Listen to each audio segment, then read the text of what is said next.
ఈరోజు echo టూరిజంలో tourism పాలసీని ఈ మధ్యలోనే శాసనసభలో మనం చర్చించడం, దానికి మంత్రి జూపల్లి కృష్ణారావు గారే ఆ పాలసీ తయారీలో కీలక పాత్ర పోషించారు.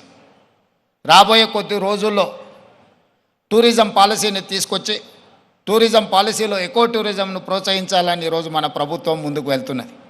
కానీ ప్రభుత్వానికంటే ముందే ఎకో టూరిజం ఈరోజు రామదేవరావు గారి ఏర్పాటు చేసిన 150 ఎకరాలలో ఒక అద్భుతాన్ని సృష్టించిండు. ఈ అద్భుతం వారికి ఒక్కరికి ఆదాయం తెచ్చిపెట్టేది కాదు, రాష్ట్రానికి కూడా ఆదాయం తెచ్చిపెడుతుంది, రాష్ట్రానికి కూడా గుర్తింపు గౌరవం తెచ్చిపెడుతుంది. ఈరోజు మనం మొక్కలు కొనాలంటే గోదావరి జిల్లాలకు వెళ్ళాల్సిన పరిస్థితి. ఎవరైనా జూబ్లీ హిల్స్, బంజారా హిల్స్ లేదా ప్రముఖులు ఎవరైనా ఇల్లు కట్టుకుంటున్నారు అని అంటే గోదావరి జిల్లాల నుంచి మొక్కలు తెప్పించుకునే పరిస్థితి నుంచి ఈరోజు వికారాబాద్ చెవెళ్ళ ప్రాంతం నుంచే ఎవరు ఇల్లు కట్టుకోవాలన్న ఇంతకుముందు పెద్దలు చిరంజీవి గారు చెప్పారు. 20 సంవత్సరాల క్రితమే వాళ్ళు ఇల్లు కట్టుకున్నప్పుడు జూబ్లీ హిల్స్లో ఒక ప్రత్యేకమైన మొక్కల్ని పెట్టాలి అంటే రామ్దేవ్ గారి దగ్గర నేను తీసుకున్నాను.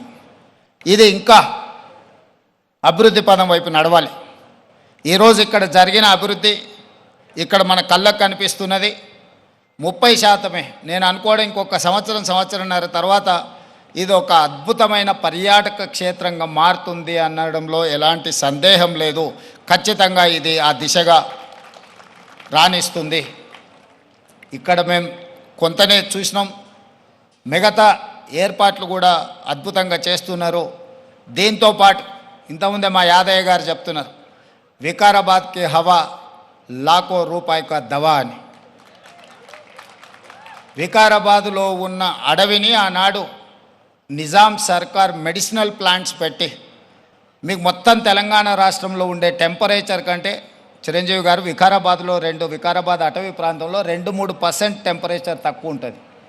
లెప్రసీ వచ్చిన వీళ్ళని తీసుకొచ్చి ఇక్కడ వికారాబాద్ ప్లాంటేషన్ అక్కడ వదిలేస్తే 2 monthsలో ఆటోమేటిక్ ఏ ట్రీట్మెంట్ అవసరం లేదు. ఇక్కడ ఉండే ప్రకృతి సహజ వనరుల వల్ల వాళ్ళకి ఆ రోగం నివారించబడుతుంది. గతంలో మెడికల్ ట్రీట్మెంట్ లేనప్పుడు ఎవరికైనా లెప్రసీ వస్తే వాళ్ళ కుటుంబ సభ్యులను ఇక్కడ తీసుకొచ్చి వికారాబాద్లో వదిలేస్తే 2-3 నెలల తర్వాత వాళ్ళని మళ్ళీ తీసుకెళ్తే వాళ్ళు టీబీకి సంబంధించి ఏ సమస్య వచ్చినా ఇక్కడ కుటుంబ సభ్యులను వదిలేసిపోతే 2-3 నెలలలోనే ఆటోమేటిక్ ఇక్కడున్న ప్రకృతి సహజ వనరులతో వాళ్ళకి తగ్గిపోయేది. అంటే ఈ ప్రాంతానికి ఒక ప్రత్యేకత ఉన్నది. అందుకే ఈరోజు జిందాల్ లాంటి వాటికి ఎక్కడికో వెళ్ళడం కాదు, ఇక్కడనే పెద్ద పరిశ్రమలకు సంబంధించిన వ్యక్తులు తొందరలోనే ఇక్కడ పెద్ద ఎత్తున ఏర్పాటు చేయబోతున్నారు వికారాబాద్ ప్రాంతంలో. మొన్ననే దావోస్లో అగ్రిమెంట్ చేయడం జరిగింది. తొందరలో వికారాబాద్ ప్రాంతాన్ని ఎకో టూరిజంలో పూర్తి స్థాయిలో అభివృద్ధి చెయ్యాలని ప్రభుత్వం ఏదైతే అనుకుంటుందో ఒక అడుగు ముందు ప్రభుత్వానికంటే రామ్దేవ్ గారు వేసి ఇంత మంచి వ్యవస్థని ఇక్కడ ఏర్పాటు చేసిండు. తొందరలో ఈ ప్రాంతం యొక్క అభివృద్ధికి ఇది ఒక ప్రాతిపదిక అవుతుంది. అందుకే ఈరోజు ఈ నిర్వాహకులను రామ్దేవ్ గారిని మనస్ఫూర్తిగా తెలంగాణ రాష్ట్ర ప్రభుత్వం అభినందిస్తుంది. ఇంకా రావాలి ఇట్లాంటి పర్యాటక క్షేత్రాలు. ఇదొక వ్యాపార కేంద్రంగా కాకుండా పర్యాటక క్షేత్రంగా కూడా రాణిస్తుంది అనడంలో ఎలాంటి సందేహం లేదు.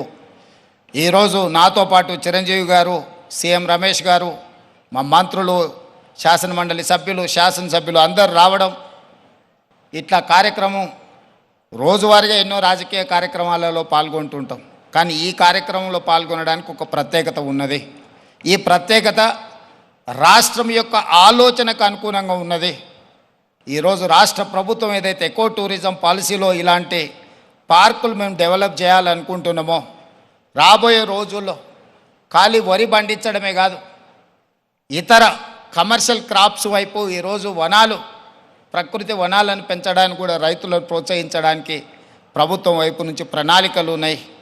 వాళ్ళందరికీ కూడా ఇలాంటి వ్యాపార కేంద్రాలు ఉంటే రైతులు పెంచే మొక్కల్ని కొనుగోలు చేయడానికి అవకాశం ఉంటుంది. 1 కోటి మొక్కల్ని తెలంగాణ రాష్ట్ర ప్రభుత్వం పెట్టాలంటే ఎక్కడో ఒకడ గ్రామాల దగ్గర ఆ మొక్కలను పెంపడానికి క్షేత్రాలు ఇస్తున్నాం. కానీ 6 నెలలు సంవత్సరమే పెంచితే అవి మేము నాటినప్పుడు 20-30% కంటే ఎక్కువ బ్రతకడం లేదు. అందుకే రాబోయే రోజుల్లో మా మంత్రి గారికి సూచన చేస్తున్నా, అదేవిధంగా ఫారెస్ట్ మినిస్టర్ గారికి కూడా నేను ఆదేశాలు ఇస్తా. 2-3 సంవత్సరాలు పెంచిన మొక్కల్ని తీసుకెళ్ళి నాటితే మొక్కలు బతకడానికి ఎక్కువ అవకాశం ఉంటుంది. కానీ మరి రైతు 2-3 సంవత్సరాల ఆదాయం లేకుండా ఉండాలి అని అంటే రైతు బ్రతకం కూడా కష్టమవుతుంది.